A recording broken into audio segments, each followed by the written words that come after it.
Man, we got a lot going on in the NBA, brother. A lot For going sure. It's been on. crazy. It's been It's crazy. been So, real crazy. so I guess what we should start with is the Knicks trading Christoph Porzingis. Porzingis. Can you say his name? Yes. Stops Porzingis. Chris, however you say it. Yeah, The the tall European guy. that guy. We let's see. So the Knicks, not only with Kristaps, they gave up Courtney Lee, Tim Hardaway Jr., uh, traded all three to the Mavs, and in return, they got Dennis Smith Jr., Wesley Matthews, and DeAndre Jordan, who both have expiring contracts. So Easy, my question to you, my man, is what do you think of this move by the Knicks? What I think of the move. Now, see, this move can be one of the greatest moves of all time, or it can be a straight catastrophe for the Knicks. You know, they trying to get them big free agent guys. They hoping Kyrie and KD comes, possibly AD, because you know he did put out a list of teams I saw that. that he gave the Pelicans he assigned to, and the Yes. Knicks were one of them. So, Yeah. you know, they can possibly be putting together something to get the Pelicans a trade for AD. Then AD signs long term, and you get Kyrie and KD, and you get your own another little super team in the Knicks. You know, so it can be the worst thing, or they don't get anybody. Yeah. That can be possible. It seems been the track record, right? I mean, Yeah, it seems. LeBron and Yeah. Well, I mean, who knows what LeBron is going to do? well, I mean, just that, that his first free agency, the Knicks were, they considered themselves to be a top contender. And then the Yeah. second one, the same thing. And with the Kevin Durant, when Kevin Durant, was floating around, they considered themselves to be up there as well. So. Yeah. I'm going to go ahead and let you answer that because then I want to ask you another question behind that. So I mean, the trade for the Mavs, I think it works out great. I mean, they have two. Now they have two. They're getting better. Now they got two foreign white guys to be the face of their franchise. There you go. From Dirk one to now you got Dominic and man. Go ahead. Somebody called them the MAGA team. The what? MAGA team. What? Make the NBA great again. Hey, it's the only time I can say I could get behind that. I guess I don't know. This is basketball. But yeah, for the Mavs, that's dope, man. The Knicks, like you said, it could be a great move. I mean, they have Wesley Matthews and DeAndre Jordan. Both their contracts are going to be up at the end of the year, so they'll be able to remove that salary. And that will leave them room for two max free agents. So not only, so like you said, they can get Kyrie and AD, they can get KD and AD. We get all the things they want with that much money. But my problem with with that is like I kind of touched on the track record. The Knicks really don't come off to me like they know what the heck they want to do and what they're doing, at least when it comes to basketball. They are a franchise that has rested on basically the name of their city being in New York, the name of their franchise. But when it comes to straight basketball moves, man, they have made some terrible ones, man. So let I me don't like ask any you. move. Let me ask you this because this is the question I want to ask you. Do you think top players still want to play for the Knicks? Do I think? No, I don't. I know AD gave the Knicks as a destination. But if he goes there, I doubt we see AD sign there long term. And here's why. The franchise, man. People don't realize how much franchise in sports, not just the NBA, affect legacy for players individually.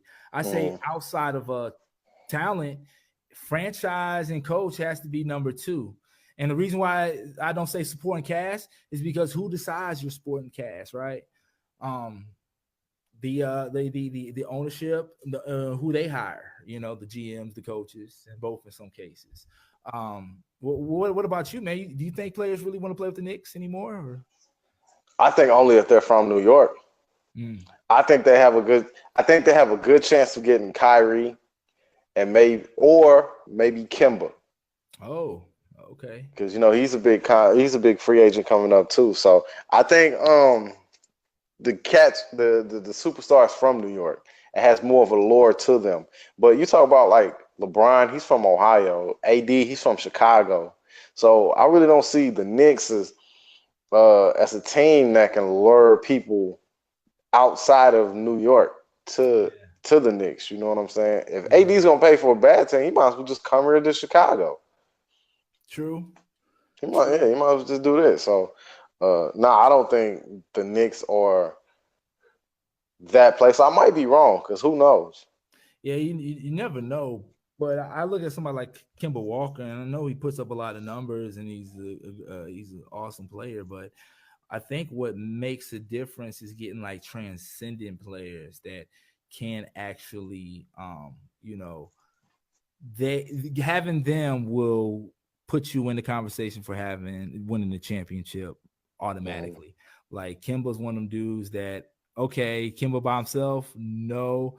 Kimba with another like 1B guy, no, I'm talking about like you need to get like you have to get Kyrie. You should try to still get AD, LeBron, Kawhi. You know those type of players. But if it is going to be a bunch of 1B guys, I feel like when Carmelo went over there, he was a 1A guy, but they could only attract other 1B guys over there.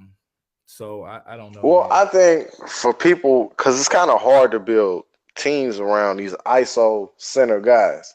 Yeah, You know, like the Kyrie's, not necessarily Kyrie. Let me take because Kyrie's great off the ball.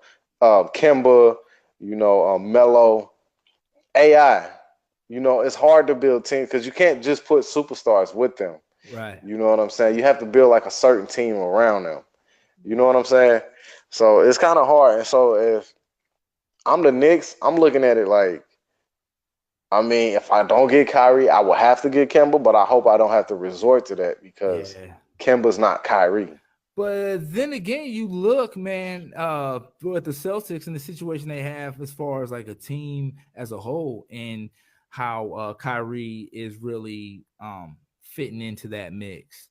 So I think a question for if you're somebody like the Celtics, do you go ahead and pursue a trade this year now, or I don't know, try to or be more willing to let Kyrie go to the Knicks, just because of those chemistry issues? Because I know you say he's not a ISO player, but a lot of his game, man, is seeming like it's causing ISO player type issues. You know what I mean? Um, Mm. he wants to ISO his guy by himself, take him off the dribble, and I, I don't know. I just think it's too many miles to feed in Boston. That's what it is. I think it's too many miles to feed in Boston. Uh, you got Rozier, the point guard. You got to feed Rozier. You got to feed Yeah. Tatum, Yep. Jalen Brown. You got to get Gordon Hayward back incorporated. Marcus Woo. Smart. Oh It's just man. too many mouths to feed. But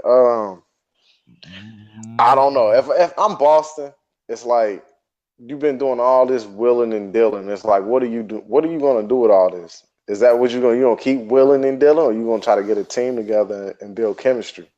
So To be honest, man, if you take AD and put him in place of Kyrie, I think that team is the favorite to win the East. It's weird. you think so? Yeah, so in my head, I'm almost making an argument that is Kyrie a 1B player? Is he that 1B? Is he that, you That's know, a good question. that's the That's a good big question. question. But see, we never really seen Kyrie outside of his sophomore year, which I don't count rookie and sophomore years. But outside of his sophomore year, be the only guy on the team. Yeah.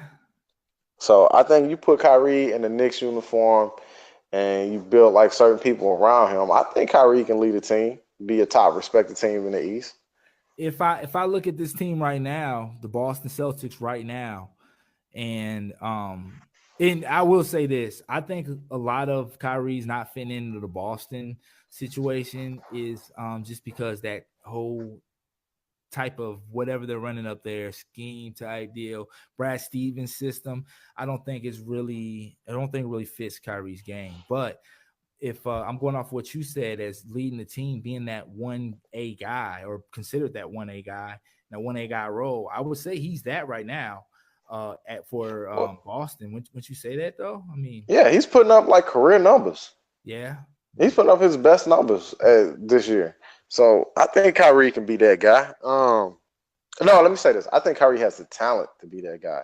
Now, when it comes to personality and what he does, like all the weirdo things he says and does, yeah, that's up for question. You know, because he can be out.